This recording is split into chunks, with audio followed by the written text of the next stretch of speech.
Dal Vangelo secondo Luca.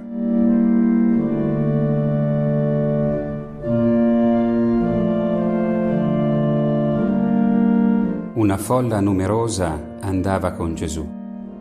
Allora egli si voltò e disse loro: «Se uno viene a me e non mi ama più di quanto ami suo padre, la madre, la moglie, i figli, i fratelli, le sorelle e perfino la propria vita, non può essere mio discepolo». Una buona domenica a tutti.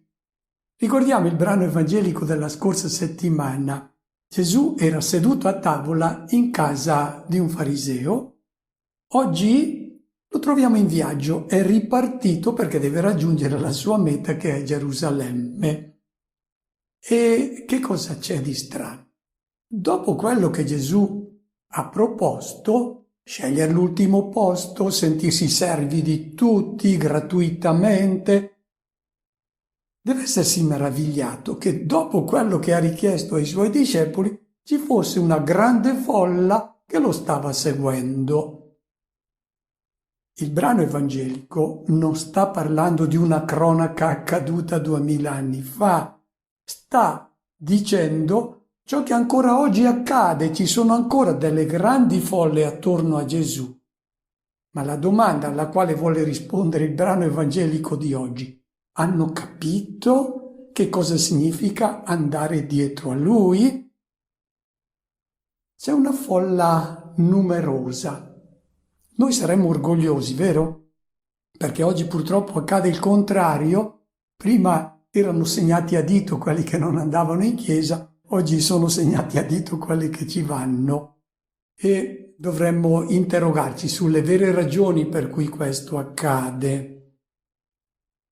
Perché la tentazione è quella di scaricare tutte le responsabilità sull'edonismo, il laicismo, il secolarismo, che hanno il loro peso. Ma dovremmo chiederci se coloro che si allontanano dalla comunità cristiana hanno capito quale proposta fa Gesù. Forse, se l'hanno capita, si sono allontanati perché si sono spaventati. Doversi sempre comportare da servi dei fratelli non ci viene istintivo e quindi forse l'hanno ritenuta troppo impegnativa questa proposta e hanno preferito tornare al galateo di questo mondo. Una scelta da rispettare. Ma forse ci sono anche altre ragioni. Forse dipende dal fatto che noi non abbiamo presentato con coraggio e con chiarezza la proposta che Gesù fa a chi vuole essere suo discepolo. E notiamo, noi ci preoccupiamo dei numeri. Gesù si preoccupa quando sono molti, non perché sono molti, ma perché forse non hanno capito che cosa lui chiede. E Gesù si volta e si rivolge adesso a tutti noi, ci guarda in faccia e dice: se uno viene a me, notiamo, non dice se uno viene dietro a me, questa è già una scelta di essere discepoli, ma viene a me, perché è attratto in qualche modo, prova una certa simpatia per me, è ciò che noi oggi vediamo. Gesù gode ancora di tanta simpatia e tanta stima, perché incarna la persona bella, è impossibile rimanere indifferenti di fronte a Lui.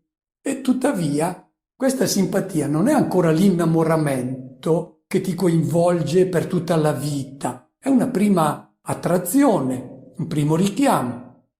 Lo vediamo anche oggi, quante persone vanno a Gesù, non gli vanno ancora dietro, ma vanno a Lui per qualunque ragione. E questo è bello, magari vanno a Lui perché cercano la guarigione da una malattia. Va bene, e si ricorre a un santo per avere una grazia, uno è devoto di qualche reliquia, non è il massimo. Però è ancora un accostarsi a Gesù, alla parrocchia, magari perché c'è un ragazzo che è simpatico e ci si avvicina e Ecco, è un primo aggancio, anche se magari è un po' labile, un po' evanescente, non è del tutto esatto. Gesù non caccia nessuno. Coloro che vanno da lui, magari perché coltivano delle aspettative non del tutto corrette, sono comunque accolti. Gli apostoli anche non erano stati attratti perché avevano capito che andavano a donare la vita. No, pensavano che Gesù avrebbe avuto successo e loro avrebbero avuto successo insieme con lui. Poi però Gesù non si accontenta che ci si avvicini per qualunque ragione. Vuole portare le persone a riflettere, a comprendere bene che tipo di rapporto lui vuole instaurare. È il rapporto dell'innamorato, che vuole coinvolgere la persona nel progetto di vita comune. E difatti comincia a specificare che cosa chiede. Sono 3 richieste che sono presentate con espressioni molto dure. Gli innamorati cercano sempre di imbrogliare un pochettino, di mostrarsi più belli di quello che sono. Gesù invece è molto chiaro. Poi o ti piace o non ti piace. Non vuole degli entusiasmi momentanei, questi interessi effimeri, un po' quello che dice il profeta Osea al popolo di Israele. Il vostro amore è come una piccola nube del mattino, come la rugiada, che ai primi raggi del sole svanisce. Quindi sì, un certo entusiasmo per Gesù, ma alle prime difficoltà poi ci si allontana. Cerchiamo di capire bene, perché c'è il rischio di interpretare le parole di Gesù però come richieste di sacrifici, rinunce che non hanno una giustificazione. No, in passato è stato presentato il Vangelo un po' come un insieme di proibizioni e tutto quello che era bello, gradito, piacevole era proibito. No, questo faceva dimenticare l'obiettivo, che è la beatitudine, la gioia, la festa, è essere uomini veri, è pienezza di vita. Questo è l'obiettivo. Però per arrivare a questo ci sono delle esigenze. Ed è molto attuale adesso il modo come Gesù le presenta, perché lo sappiamo, la mentalità diffusa nella nostra società non incoraggia le scelte coraggiose, definitive, irreversibili, le scelte affettive, perché qui l'immagine è proprio quella dell'innamoramento. Come sono le scelte affettive oggi? Sono piuttosto provvisorie, finché durano, finché si è gratificati da un certo rapporto. E quando si suggerisce ma non pensi a un progetto di vita definitivo, rispondono molte volte perché impegnarsi quando tutto è così aleatorio. Questa mentalità è esattamente l'opposto di ciò che Gesù chiede a chi si innamora di lui, a chi vuole giocarsi la vita sulla sua proposta. Per cui è meglio essere chiari. Vediamole le richieste. Prima, se uno viene a me, quindi non se viene dietro, ma c'è una certa simpatia per me, si avvicina a me e non mi ama più di quanto ami suo padre, sua madre, la moglie, i figli, i fratelli, sorelle e persino la propria vita, non può essere mio discepolo. Qui parla di amare di più lui che il padre, la madre e tutti gli altri. È tradotto bene. Ed è comunque una botta nello stomaco. È proprio di quelle di cui ci sarebbe tanto bisogno oggi per risvegliare le coscienze dei cristiani delle nostre comunità. Quelle botte che i predicatori di oggi cercano di evitare, perché hanno paura che le chiese si svuotino. Invece si svuotano proprio perché non si è chiari nella presentazione, forse non si è capito esattamente che cosa realmente Gesù chiede. La frase di Gesù è provocatorio, è scioccante, è un modo di captare però l'attenzione e porsi la domanda: ma che cosa sta dicendo? Gesù inizia con una frase che è scandalosa. Se l'amore per me non è superiore a quello che tu hai per il padre, la madre, la famiglia, tutto, e anche la tua stessa vita, tu non puoi essere mio discepolo. Il testo originale non dice amare di più o di meno, è molto più duro e riflette il linguaggio semitico. Parla di odiare misein chi non odia suo padre e sua madre. Diciamolo qual è il significato di questa espressione che è tipica del mondo semitico. E se andate nel libro del Deuteronomio, al capitolo 21, si parla di due mogli che uno ha. Una prima moglie che lui aveva avuto, dalla quale ha avuto un primo figlio, ma poi ne ha preferito un'altra e ne ha sposato un'altra che diventa l'amata. Quell'altra è chiamata l'odiata. Questa è l'espressione che viene impiegata, ma non era odiata, è che era amata di meno della preferita. E difatti nel libro del Deuteronomio si stabilisce che il primogenito avuto dall'odiata ha il diritto all'eredità del primogenito, anche se non è più l'amata, la sua madre. Ecco, è un'espressione semitica per dire che adesso è entrata un'altra sposa, perché lì c'era la poligamia, e l'altra è amata di meno, cioè al primo posto adesso c'è un'altra persona. Chiariamo bene. Non si tratta di rifiutare gli affetti più belli e i legami più sacri che Dio ha voluto nella nostra vita, ma lo sappiamo che quando un ragazzo si innamora della sua amata e decide di sposarla, lascia il padre e la madre. Non è che non li ama più o che diminuisce il suo amore, non diminuisce affatto, non li dimentica, non li ripudia, ma li mette al loro posto. Adesso si instaura con loro un rapporto nuovo. Perché? Perché adesso al primo posto c'è la sposa e quindi le decisioni sono prese tenendo conto i pareri dei genitori, ma le scelte sono fatte partendo dall'accordo con la sposa, da ciò che pensa la propria sposa. Ed è molto bello quello che sentiamo tante volte dai genitori oggi, i quali magari non concordano con le scelte del figlio e della nuora, ma che cosa dicono? Non mi piace quello che hanno scelto di fare, ma l'importante è che vadano d'accordo loro due. È molto bello questo, perché si è capito che questi amori non sono in contraddizione, ma devono stare al loro posto. Ecco quello che dice Gesù. Quando si sceglie di stare con Lui, tutto il resto cambia posto, deve entrare in una posizione diversa. Le scelte sono fatte in sintonia con il suo pensiero. È difficile per noi capire quanto forte e anche condizionante era il legame con la famiglia al tempo di Gesù. La famiglia del resto era chiamata Bayit casa, perché la casa dà il senso della protezione, della sicurezza, e al tempo di Gesù, subito dopo, chi entrava nella comunità cristiana rischiava di essere ripudiato dalla famiglia e questo comportava l'assenza di appoggi, di protezione e si perdeva anche il diritto all'eredità. Quindi ecco che cosa significava scegliere Gesù. Significava che per lui si era disposti a giocarsi tutto.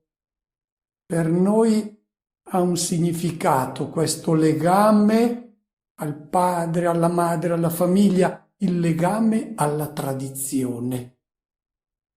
Forse la tua pratica religiosa è stata fondata su tradizioni, su una catechesi che oggi non regge più, ha fatto il suo tempo, era fatta di devozioni e anche di tanta ignoranza.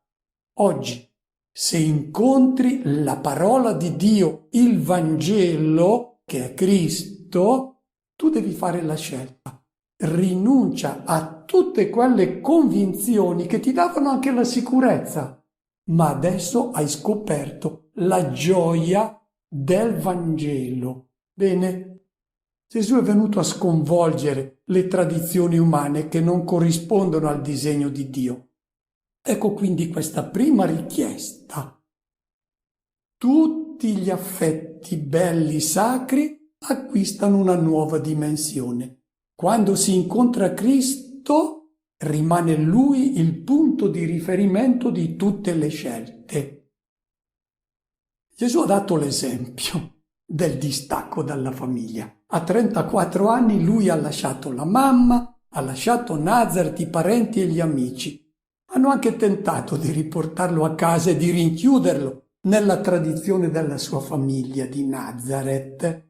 Gesù invece vuole che chi segue lui spalanchi il cuore a una nuova famiglia che include anche i nemici, anche quelli che ti hanno fatto del male, perché tutti coloro che hanno bisogno dei beni che Dio ha posto nelle tue mani, tu li devi servire. È il superamento quindi di ogni chiusura. E non odia anche la propria vita.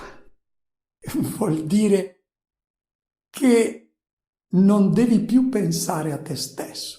Non solo non devi pensare alla famiglia, alle altre cose, intendiamoci bene, nel senso di non mettere quelle come punto di riferimento, no. Il cristiano ha aperto il cuore a una famiglia che è quella del mondo, è quella dell'umanità. Ma non puoi nemmeno prendere come punto di riferimento ciò che ti piace. Adesso le tue scelte sono fatte in sintonia con Cristo. Sentiamo la seconda condizione. Colui che non porta la propria croce e non viene dietro a me non può essere mio discepolo. Seconda richiesta. Prendere la propria croce, altrimenti non puoi essere mio discepolo. Cosa significa prendere la croce? Non significa sopportare con pazienza le contrarietà, le piccole, le grandi sofferenze della vita. Non c'era bisogno che venisse Gesù a dire che dobbiamo sopportare quel che ci capita. Qui si tratta di fare una scelta, di assumere le conseguenze della scelta che si fa di seguire Cristo, che sconvolge i criteri di questo mondo. Vuol dire essere disposti a tutto per essere fedeli al Vangelo. Cosa significa? Significa accettare sofferenza, la persecuzione anche, l'emarginazione e anche la morte. Accade anche oggi per rimanere fedeli a Cristo, per essere fedeli alla verità, alla proposta di vita fatta da Gesù. Si può essere messi di fronte a rinuncia a successi che si potrebbero ottenere solo scendendo a compromessi con la coscienza, oppure a fare peccati di omissione, non dire, non fare, non criticare. Significa essere disposti anche a fare scelte eroiche se sono richieste dal Vangelo. Pensiamo per esempio quando ci si trova di fronte a una gravidanza problematica. Portare la croce significa fare la scelta del perdono, dell'amore al nemico, anche se questo può farti apparire come un debole, uno che è incapace di farsi valere e di vendicarsi. Portare la croce significa accettare anche il disprezzo della società, perché la società può considerare il cristiano un fallito, un perdente. Significa accettare anche di essere deriso. Quando Gesù è arrivato nella casa di Gairo, quale era andato a chiamarlo perché sua figlia era morta, quando Gesù arriva alla casa di Gairo e sente tutto quello strepito, pianti, lui dice: quella morte non è morte, è un sonno, e lo deridono. Capita anche ai cristiani di oggi che hanno creduto realmente in Cristo, che ha parlato della vita dell'Eterno che ci è stata donata, e quindi la morte per il cristiano è un sonno per un risveglio, è un'immagine che viene impiegata. Lo deridono. Se il cristiano segue realmente Cristo e si fida di Lui, metta in conto che può essere deriso, ma la croce è tutto questo, ma attenzione, non è la sofferenza per la sofferenza, ma è ciò che inevitabilmente accompagna chi vuole essere fedele a Cristo. Va quindi messo in conto e Gesù vuole che questo sia chiaro. Adesso viene la terza richiesta e Gesù la introduce con 2 parabole. Chi di voi, volendo costruire una torre, non siede prima a calcolare la spesa e a vedere se ha i mezzi per portarla a termine, per evitare che se getta le fondamenta e non è in grado di finire il lavoro, tutti coloro che vedono comincino a deriderlo, dicendo: costui ha iniziato a costruire, ma non è stato capace di finire il lavoro. Oppure, quale re, partendo in guerra contro un altro re, non siede prima a esaminare se può affrontare con 10.000 uomini chi gli viene incontro con 20.000? Se no, mentre l'altro è ancora lontano, gli manda dei messaggeri per chiedere pace. Così, chiunque di voi non rinuncia a tutti i suoi averi, non può essere mio discepolo. Abbiamo detto che la fede in Gesù è un innamoramento, è giocarsi la vita insieme con Lui. E Gesù racconta adesso 2 brevi parabole perché vuole che prima di scegliere Lui vengano soppesate bene le proprie forze. Come nei matrimoni, c'è il rischio di prendere le cose un po' alla leggera e di non valutare bene la scelta che si fa, quindi lasciarsi portare dall'emozione, dall'entusiasmo, dalla passione che sono momentanei e poi dopo in seguito arrivano le delusioni e i fallimenti. Gesù vuole che si aprano bene gli occhi. Che cosa comporta la scelta di scegliere Gesù? E per farci capire bene, impiega 2 parabole. La prima, quella della costruzione di una torre. Nelle campagne palestinesi si erigevano ovunque delle torri di guardia per custodire dai ladri i frutteti e i campi. Gesù non si riferisce a queste torri che non richiedevano una grossa spesa. La torre è una costruzione che richiama l'innalzamento, l'elevarsi verso il cielo, e costruire una torre significava mettersi in vista, mettersi in mostra, elevarsi in alto, farsi notare, essere delle persone ragguardevoli. Sullo sfondo è stata collocata la ricostruzione delle più celebri torri costruite da Erode nel suo palazzo a Gerusalemme, nella parte occidentale della città, la parte più alta, e c'erano queste 3 torri stupende. La vedete, quella di Mariamme, dedicata alla sua favorita, poi al centro quella di Fasaele, suo fratello, che era la più bella delle 3 torri, era alta solo 45 metri, ma in quel tempo dicevano è una delle meraviglie del mondo, bella come il faro di Alessandria, che era più alto, 112 metri, ma la bellezza era equivalente. E poi la terza torre, quella di Ippico. Erode le aveva fatte proprio per innalzare la propria gloria. E poi aveva pensato anche a costruirne una per la sua tomba. Quando era stato ad Alicarnasso aveva visto il mausoleo che Artemisia, la moglie di Mausolo, aveva costruito per il proprio sposo. Una delle meraviglie del mondo. Erode l'ha voluto imitare. La vedete, la ricostruzione sullo sfondo era alto 25 metri, là all'Erodion vicino a Betlemme, ed era di marmo bianco. Per quale ragione? Perché doveva essere vista dal Monte degli Olivi. Si contempla l'Erodion da Gerusalemme e lui voleva anche da morto essere contemplato nella sua grandezza. Ci chiediamo, che cosa è rimasto di queste torri? Crollato tutto.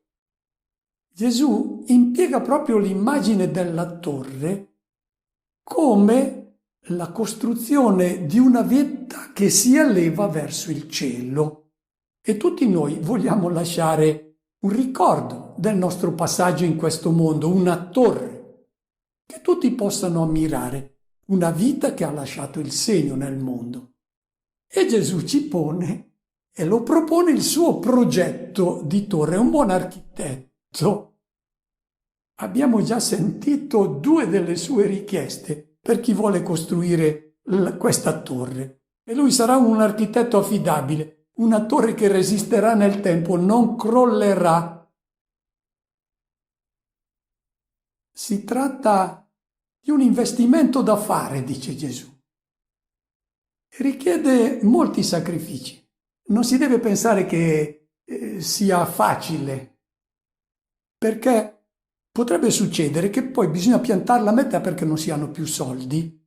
Non ha ancora detto quanto costa la torre che corrisponde al suo progetto, quella torre che se tu la costruisci, pagandola quello che costa, la tua torre rimarrà. E Gesù dice, se devi costruire una torre, siediti, pensaci bene. Se non senti il bisogno di sederti e di riflettere, vuol dire che non hai capito il progetto di questa torre. Tra poco, quando ti dirà quanto costa questa torre, sarà meglio che tu sia seduto su una sedia, perché potresti avere un mancamento. Quando senti il prezzo, come quando ti arrivano certe bollette, devi essere seduto. Questa è la prima parabola. La seconda. Un re, il quale parte per una guerra, ma prima si deve sedere. Ecco l'importanza di sedersi e riflettere, perché altrimenti se non ti siedi vuol dire che non hai capito il prezzo della torre o il prezzo che ti costerà quella guerra. È prevista anche una guerra, quindi c'è da mettere in conto una dura lotta, non contro dei nemici esterni, sarà contro quella pulsione che ti porta a pensare a te stesso, a ripiegarti sul tuo tornaconto, sul tuo interesse. Sarà una guerra molto dura. Siediti, perché devi valutare se hai le forze per sostenere questa guerra. Gesù non vuole scoraggiare, ma le vuole mettere in chiaro le difficoltà. Indica il prezzo del prodotto. Se uno vuole spendere poco, allora si accontenti di ammirare le altre torri, quelle che hanno costruito certe persone che si sono fidate di Gesù, e sono torri che rimangono. Tutti questi discorsi che Gesù sta facendo è per buttar lì la terza richiesta, che probabilmente smorza tutti gli entusiasmi. Eccola, il prezzo. Chiunque di voi non rinuncia a tutti i suoi averi non può essere mio discepolo. È il prezzo della torre, tutto ciò che hai. Ci sono dei castelli di cartapesta, che sono i successi di questo mondo, titoli sui giornali, le notizie date alla televisione, quelle grandezze alle quali tutti ambiscono, tutti aspirano. Sono piccole torri sulle quali noi cerchiamo di salire, ma sono fragili, inconsistenti, non rimane nulla. Se vogliamo costruire la torre secondo il progetto di Gesù, tu ti devi giocare tutto. È il prezzo della torre. E poi la guerra. La guerra è contro l'idolo che sono i beni di questo mondo. Tu hai questo attaccamento e quindi sei portato a non donarli gratuitamente a chi è nel bisogno, e allora tu non costruisci la torre che rimane. Pensaci bene. Certo, La scelta di seguire Cristo comporta un rapporto completamente nuovo, anche nei confronti del denaro. E Gesù vuole che le persone siano libere da tutto. Solo chi è pienamente libero può andare da Lui. Ed è per essere felici. Non si tratta di rinunciare a qualcosa per avere un'altra vita, ma è nell'appropriarsi già in questo mondo di ciò che ti rende felice. E la più grande infedeltà a Dio, a se stessi e agli altri, consiste proprio nel rinunciare ad essere felici. Se tu vuoi essere felice, dice Gesù, imposta la tua vita nella costruzione di una torre che possa essere davvero ammirata da Dio e da tutti. Questa torre ha un prezzo molto elevato, il dono di tutti i beni che Dio ha posto nelle tue mani, che devono essere consegnati a chi è nel bisogno. Auguro a tutti una buona domenica e una buona settimana.